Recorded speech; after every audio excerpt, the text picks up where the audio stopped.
함께 보실 하나님 말씀은 구약성경 욥기 27장입니다. 5월 20일 욥기 27장을 날인데 27장은 23절까지 조금 길지만 처음부터 끝까지 말씀을 함께 봉독하겠습니다. 욥기 27장 1절부터 마지막 23절까지 말씀, 구약성경 786면 전후를 보시면 되겠습니다. 1절부터 함께 봉독합니다. 욥이 또 풍자하여 이르되 나의 정당함을 물리치신 하나님, 나의 영혼을 괴롭게 하신 전능자의 사심을 두고 맹세하노니 나의 호흡이 아직 내 속에 완전히 있고 하나님의 숨결이 아직도 내 코에 있느니라. 결코 내 입술이 불의를 말하지 아니하며 내 혀가 거짓을 말하지 아니하리라. 나는 결코 너희를 옳다하지 아니하겠고 내가 죽기 전에는 나의 온전함을 버리지 아니할 것이라. 내가 내 공의를 굳게 잡고 놓지 아니하리니 내 마음이 나의 생애를 비웃지 아니하리라. 나의 원수는 악인같이 되고 일어나 나를 치는 자는 불의한 자 같이 되기를 원하노라. 불경건한 자가 이익을 얻었으나 하나님이 그의 영혼을 거두실 때에는 무슨 희망이 있으랴.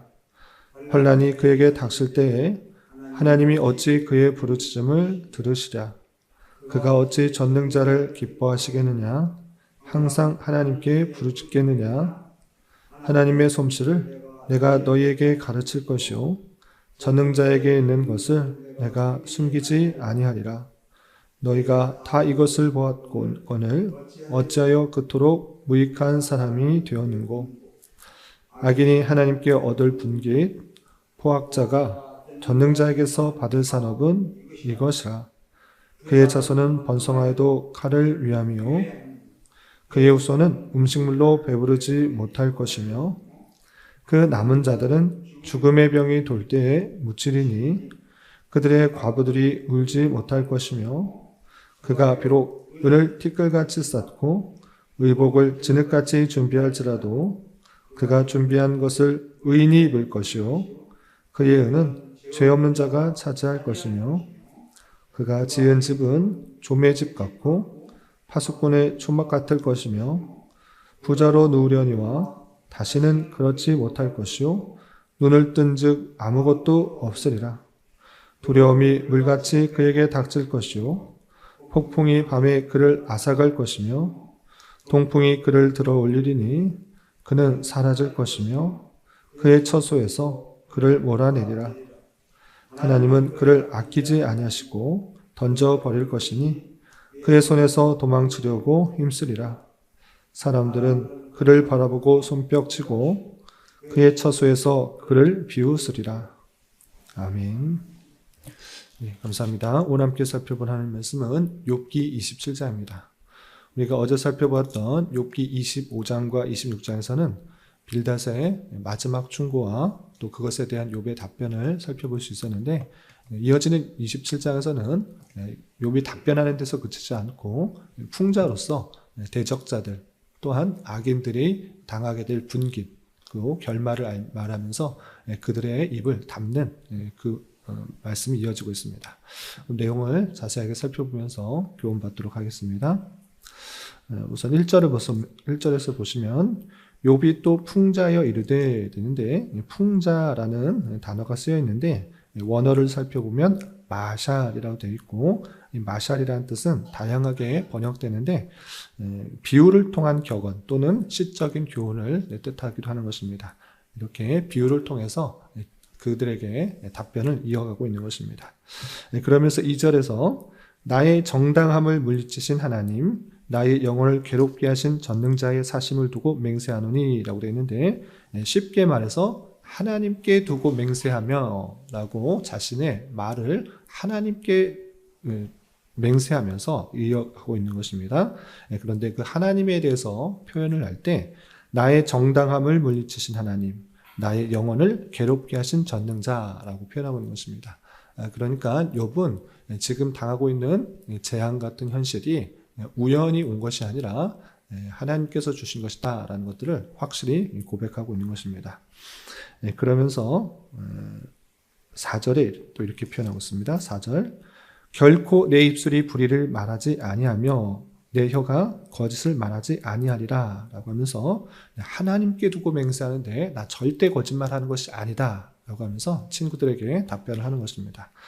그러면서 하나님께 맹세하면서 절대 거짓말하지 않고 말하고자 하는 것이 핵심이 무엇인가? 5절에 이렇게 밝히고 있습니다. 5절 보시면 나는 결코 너희를 옳다하지 아니하겠고 내가 죽기 전에는 나의 온전함을 버리지 아니할 것이라 라고 하면서 너희들이 말한 것 다 틀렸다. 옳다라고 말할 수 없다. 너희들은 내가 받은 재앙이 죄를 지었기 때문에 받은 고난이다. 그러니 하나님께 회개하고 돌이켜라. 그러면 다시 회복될 수 있다.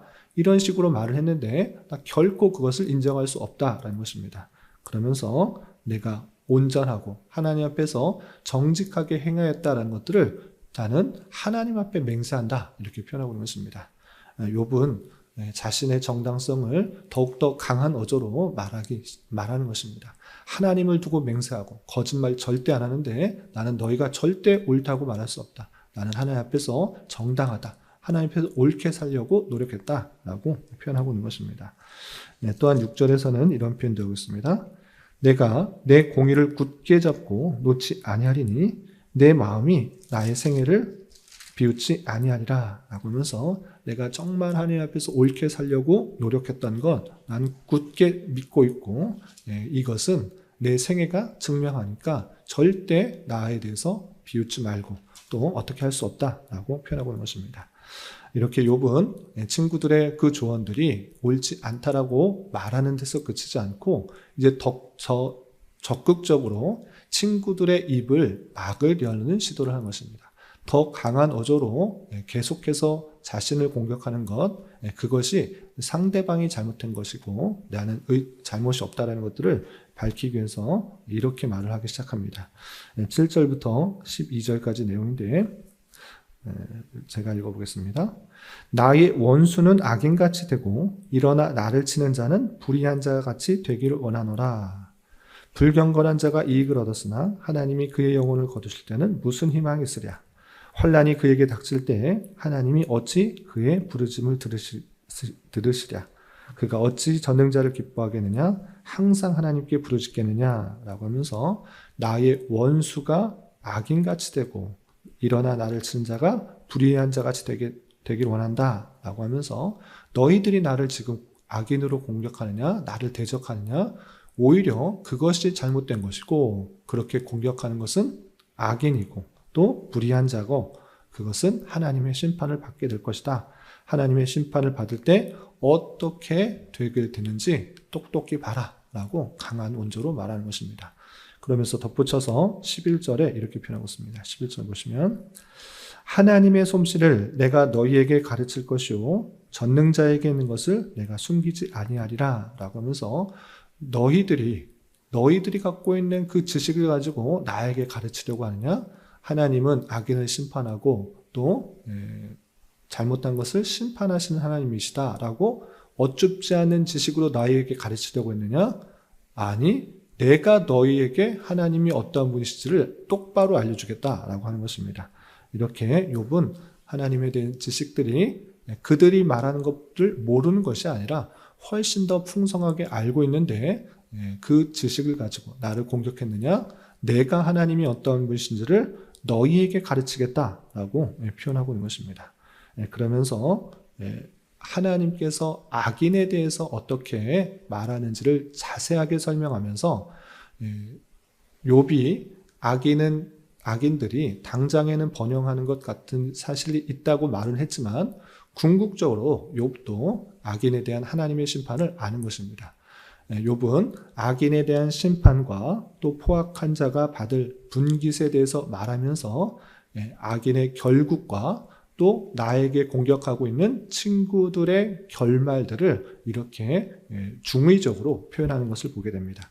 그 내용이 13절 이하 23절까지 이렇게 표현되어 있습니다. 먼저 13절을 보시면 악인이 하나님께 얻을 분깃 포악자가 전능자에게서 받을 산업은 이것이니라 라고 하면서 아디기는 하나님께 이런 일을 당할 것이다.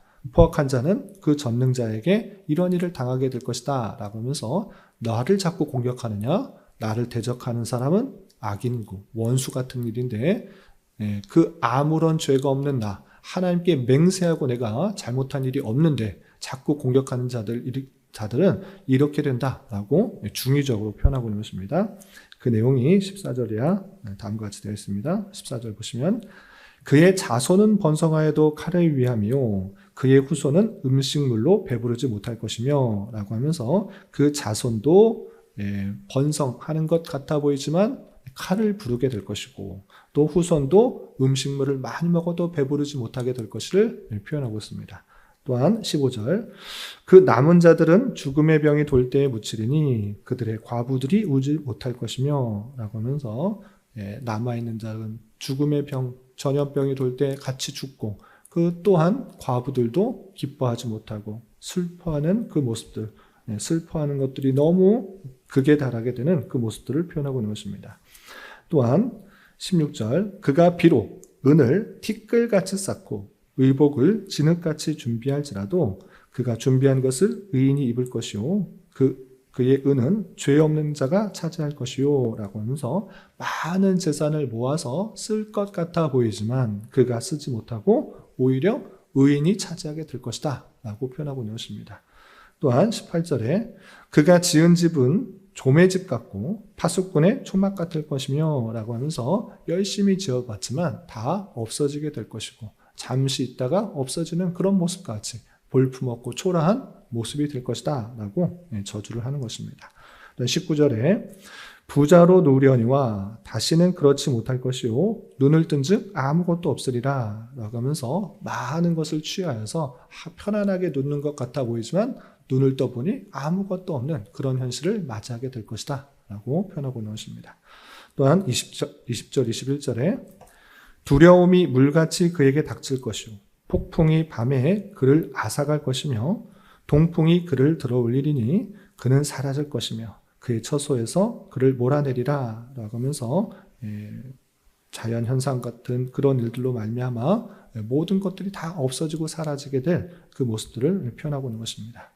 이렇게 악인이 하나님께 얻을 분깃, 포악자가 전등자에게 받을 산업은 당장에 좀 잘된 것 같아 보이지만 그것은 오래가지 않고 하나님의 심판을 받아 다 없어지게 될 것이다 라는 것들을 표현하고 있는 것입니다. 궁극적으로 하고자 하는 말 22절 하나님은 그를 아끼지 아니하시고 던져버릴 것이니 그의 손에서 도망치려고 힘쓰리라. 사람들은 그를 바라보며 손뼉치고 그의 처소에서 그를 비웃으리라 라고 하면서 욥은 악인은 지금 당장은 잘돼 보이는 것 같아 보이지만 하나님께서 그를 반드시 심판하실 것이고 그 모든 것들이 없어지게 되어서 의인이 비웃고 또 의인이 그 모든 것들을 차지하게 될 것이다 이렇게 표현하고 있는 것입니다. 이렇게 욥은 그 악인이 당할 분깃을 말하면서 중의적으로 나를 대적하고 나를 더 힘들게 말하려고 하고 나에게 죄가 있다고 말하는 그 친구들 그들이 오히려 악인이고 대적하는 원수가 되었기 때문에 지금 너희들이 잘 되는 것 같아 보이지만 그렇게 계속적으로 악인으로 몰아서게 되면 똑같은 이런 일을 당하게 될 것이다 라고 공격적으로 대답을 하는 것을 보게 됩니다. 이 말씀을 통해서 교훈받을 수 있는 것들을 두 가지로 정리하겠습니다. 첫 번째, 욥은 악인이 받을 분깃에 대해서 정확히 알고 있습니다. 앞서서는 악인도 당장에는 번영하고 또 잘되고 또 즐겁고 오래 사는 것 같은 일이 있다라고 말했지만 그 궁극적인 결말에 대해서는 아주 하나님에 대한 하나님께서 행하시는 일들에 대해서 자세하게 잘 설명하고 있는 것입니다. 어떤 것입니까? 지금 당장에 좋아 보이고 번영하는 것 같아 보지만 하나님의 심판을 피할 수가 없다. 하나님께서는 그를 아끼지 아니하시고 던져버리실 것이다 라는 것입니다. 그러므로 이 말씀이 성경 전체에서 교훈하고 있는 것과 틀리지 않습니다. 당장에는 번영하고 또 잘 되는 것 같아 보이지만 그 결국은 하나님을 저버리는 하나님 없이 사는 인생이기 때문에 반드시 심판하신다는 사실들을 잊지 말아야 할 것입니다. 그러므로 우리 눈앞에 보이는 불의한 것, 또 악인들, 원수들이 하나님을 대적하는 것들이 더 잘 나가는 것 같아 보이고 번성하는 것 같아 보이지만 최후에는 하나님의 심판이 반드시 있다는 사실들을 잊지 말아야 할 것입니다. 그러므로 악인의 번성에 대하여 마음 뺏기지 말고 하나님의 심판을 맡기며 우리에게 주어진 삶을 더욱더 공의롭고 정의롭게 살아가기 힘써야 될 것입니다. 또한 욥의 그 고백 속에서 욥은 누구에게 신경을 쓰며 살아가고 있는지를 잘 확인하게 됩니다. 그것은 친구들, 주변 사람들의 말에 의해서 휘둘리는 것이 아니라 오직 하나님만 바라보며 나아가고 있다는 것입니다. 친구들이 이렇게 말하고 저렇게 말하고 하지만 욥은 하나님께 맹세하며 하나님 앞에 정직하게 행하려고 했고 또 하나님 앞에 거짓말을 하지 않으려고 하는 그 모습들을 가지고 있는 것입니다. 그러므로 우리는 사람의 시선, 사람의 평가에 휘둘리는 것이 아니라 사람이 어떻게 보든지 또 사람의 평가가 어떠하든지 하나님 앞에서 정직하고 의롭고 바르게 살려고 하면 되는 것입니다. 사람의 시선은 어느 한 부분밖에 볼 수가 없는 것입니다. 나의 모든 것을 보는 것이 아니라 일거수일투족을 다 보는 것이 아니라 내가 행했던 어떤 한 부분만을 보고 평가할 수밖에 없는 것입니다. 그 평가가 좋을 수도 있지만 나쁠 수도 있는데 그 평가와 시선에 좌우되는 것이 아니라 나의 모든 것을 다 감찰하시고 모든 것을 아시는 그분 앞에서 더욱더 바르고 올바르게 또 하나님의 뜻을 실천하며 살아가는 자가 될 것입니다. 우리 주변의 사람들은 우리의 일부를 가지고 왈부하며 또 평가하기 쉬운 그런 존재이지만 하나님께서는 그 모든 것을 아시고 또 우리를 칭찬하시기도 격려하시기도 위로하시기도 또 잘못한 것에 대해서 또 충고하시고 또 징계를 하시는 분이시다라는 것을 기억하면서 사람의 평가와 시선보다 하나님의 평가, 하나님의 인정을 받기 위해 힘쓰는 자가 되어야 될 것입니다. 이런 말씀의 교훈에 따라 오늘 하루 남은 한평생 힘있게 살아갈 수 있는 저와 여러분이 되시기를 주님의 이름으로 당부드립니다. 기도하겠습니다. 하나님 아버지 감사합니다. 오늘 말씀을 통해 욥이 악인의 받을 분깃에 대하여 말하며 자신의 결백을 표현하는 말씀을 살펴보았습니다. 이런 말씀을 대하는 자로서 악인에 대한 최후 심판을 굳게 믿고 이 땅의 악인들이 잠깐의 형통과 번영하는 모습에 대하여 마음 빼앗기지 않게 하여 주시고 또한 사람의 눈을 의식하며 살아가는 자가 아니라 하나님의 존전에서 하나님의 말씀대로 살아가기에 더욱 힘쓰는 자 되게 하여 주시옵소서. 주님, 5월은 가정의 달로 보내고 있습니다. 주님께서 우리에게 허락하여 주신 가정을 더욱 소중하게 생각하며 주님 잘 섬기는 믿음의 가정이 다 될 수 있도록 인도하여 주옵시고 주님의 건속된 우리 교회 또한 서로를 위로하고 격려하며 서로에게 힘과 위로가 되는 공동체가 될 수 있도록 인도하여 주시옵소서. 주님, 교회 내 육체의 질병과 연약함으로 몸이 불편한 성도들과 병원에 치료 중인 지체들이 있사오니 주님 붙들어 주셔서 건강하게 잘 회복될 수 있도록 은혜를 더하여 주옵시며 가족의 전도와 신앙을 위해 직장과 사업장의 문제로 주님께 간절히 기도하는 여러 지체들이 있사오니 주님께서 그 모든 상황과 여건, 마음과 생각을 주장하여 주셔서 하나님의 어떠하심을 온전히 깨달으며 성령의 풍성한 열매를 맺을 수 있는 좋은 기회가 될 수 있도록 인도하여 주시옵소서. 오늘 저녁에 있는 수요 성경 공부 시간에도 주님 함께하여 주실 줄 믿으며 이 시간 각자 간절히 기도하는 기도 제목 주님께서 들으시고 가장 선한 것들로 응답하여 주시옵소서. 예수님의 이름으로 기도 올리옵나이다. 아멘.